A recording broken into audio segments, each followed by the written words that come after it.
నమస్తే. నేను మీ Ashwini Kumar. 2023లో India out అంటూ కూడా పోస్టర్స్ వెలిసినాయి ఆ దేశంలో అంతా కూడా.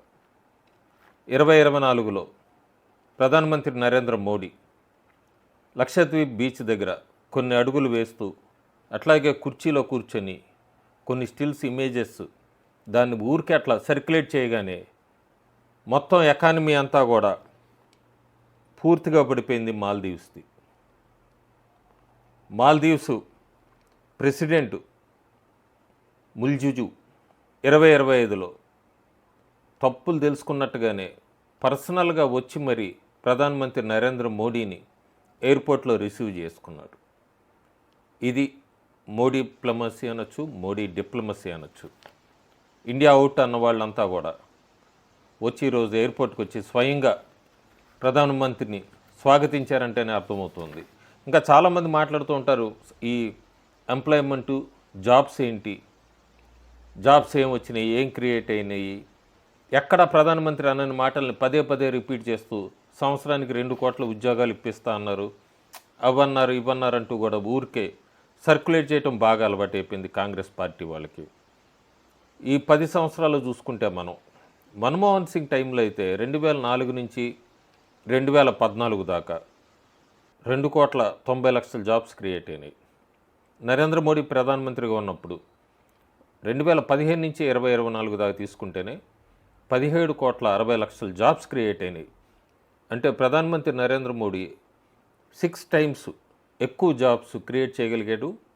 సోకాల్డ్ అప్పుడు మన్మోహన్ సింగ్ని అందరూ కూడా ఎకనామిస్ట్ ప్రైమ్ మినిస్టర్ అని పిలుస్తూ ఉంటారు. ఇప్పటికి కూడా 6 రెట్లు ఎక్కువ జాబ్స్ కూడా క్రియేట్ చేయగలిగాడు. ఇంకేం చేశారు ఈ 10 సంవత్సరాల్లో? ఈ 11 సంవత్సరాల్లో 11 కోట్ల మంది రైతులకి సంవత్సరానికి 6,000 రూపాయలు ఖాతాలో పడుతున్నాయి.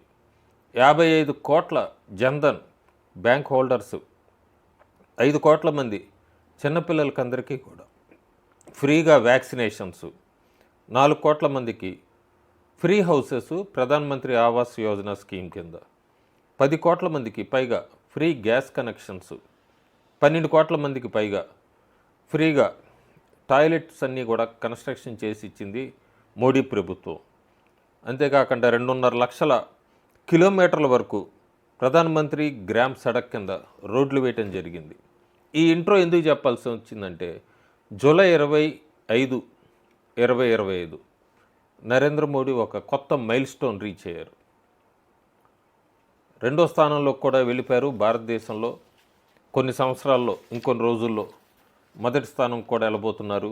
అయితే ఏంటి ఆ ప్రత్యేకత? జూలై 25, 2025 కంటిన్యూస్గా, కాన్సిక్యూటివ్ అంటాం, కంటిన్యూస్గా 4,078 రోజులు ప్రధానమంత్రిగా పూర్తి చేసుకున్నారు. అంతకుముందు ఇందిరాగాంధీ కంటిన్యూస్గా 4,077 రోజులు 1966 నుంచి 77 దాకా కంటిన్యూగా ఉండేది. ఆ రికార్డుని నరేంద్ర మోడీ జూలై 25, 2025కి ఆ రికార్డుని బ్రేక్ చేశారు. ఇది సింగిల్గా అన్ఇంటరప్టెడ్ టెన్యూర్ ఆర్ పీరియడ్ అని చెప్పచ్చు ఒక ప్రధానమంత్రిది. ఒక రేరు రిమార్కబుల్ అచీవ్మెంట్ అని కూడా చెప్పచ్చు ఇండియన్ డెమోక్రసీలో. ఇంకా ఇది ఒకటేనా అయింది, ఇంకా ఉన్న రిమార్కబుల్ మైల్ స్టోన్స్ ఉన్నాయా అంటే, 24 సంవత్సరాల journey, head of democratically elected government స్టేట్లో కానీ సెంట్రల్ లెవెల్లో కానీ. మచ్చుక్కి కొన్ని చెప్పుకుంటే, స్వాతంత్రం వచ్చాక పుట్టిన ప్రధానమంత్రి,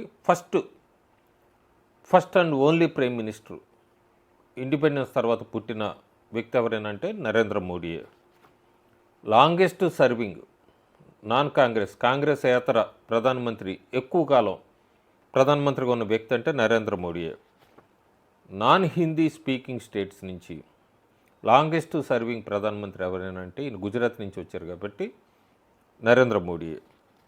longest serving head of an elected government, ఇక్కడ ఎలక్టెడ్ అన్నది స్టేట్ ప్లస్ సెంటర్, అందరి పిఎంస్లో అంటే ఈయనే లాంగెస్ట్ సర్వింగ్. ఫస్ట్ అండ్ ఏకైక మొట్టమొదటి non Congress PM to complete 2 full terms, 2 terms కంప్లీట్గా పూర్తి చేసిన వ్యక్తి ఎవరైనా కాంగ్రెస్ ఏతర కంప్లీట్గా చేసిన వ్యక్తి ఎవరైనా ఉన్నారు, మొట్టమొదటి వ్యక్తి అంటే నరేంద్ర మోడీ. అంతేకాకుండా లోక్సభ మెజారిటీ ఓన్గా గెలిచిన ఫస్ట్ అండ్ ఓన్లీ కాంగ్రెసేతర ప్రధానమంత్రి, ఫస్ట్ ప్రధానమంత్రి. 2 లోక్సభ ఎన్నికల్ని సొంతంగా మెజారిటీగా గెలుచుకున్న సారథ్యం ఎవరిదేనంటే మోడీ సారథ్యంలోనే. ఫస్ట్ సిట్టింగ్ పిఎం ఇందిరాగాంధీ తర్వాత రీఎలెక్ట్ అయింది విత్ మెజారిటీ అంటే 1971 నుంచి చూస్తే మళ్ళీ నరేంద్ర మోడీయే. ఓన్లీ పిఎం ఒక నెహ్రూ ఉన్నారు, ఇంకా జవహర్లాల్ నెహ్రూ కాకుండా ఓన్లీ పిఎం 3 కాన్సిక్యూటివ్ ఎలక్షన్స్ గెలుచుకున్న ప్రధానమంత్రి Narendra Modi record. Only leader భారతదేశంలో 6 consecutive elections as a party leader గెలుచుకున్న వ్యక్తి, ఫస్ట్ మొట్టమొదటి వ్యక్తి అంటే నరేంద్ర మోడీయే. 2002లో గుజరాత్, 2007లో గుజరాత్, 2012లో గుజరాత్, 2014 లోక్సభ, 2019 లోక్సభ, 2024 లోక్సభ. ఖచ్చితంగా ఈ జర్నీ, ఈ నరేంద్ర మోడీ జర్నీనంతా కూడా స్టెబిలిటీ, కన్సిస్టెన్సీ, పబ్లిక్ ట్రస్ట్ మీద గెలుచుకున్నామని చెప్పచ్చు. నిజంగా హిస్టారిక్ ప్రపోర్షన్స్ అన్నింటినీ మారుస్తున్న వ్యక్తి ఎవరైనా అంటే నరేంద్ర మోడీ అనే చెప్పచ్చు. ఇంకా long way to go Narendra మోడీకి.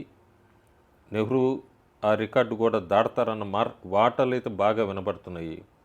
వేచి చూడాలి. ప్రస్తుతానికైతే జూలై 25, 2025కి ఆ ఇందిరాగాంధీది కంటిన్యూయస్గా 4077 రోజులది ఈయన క్రాస్ అయ్యారు. అదొక కొత్త ఫెదర్ క్యాప్ అని చెప్పచ్చు, మైల్ స్టోన్ అని చెప్పచ్చు నరేంద్ర మోడీ పొలిటికల్ లైఫ్లో. Thank you.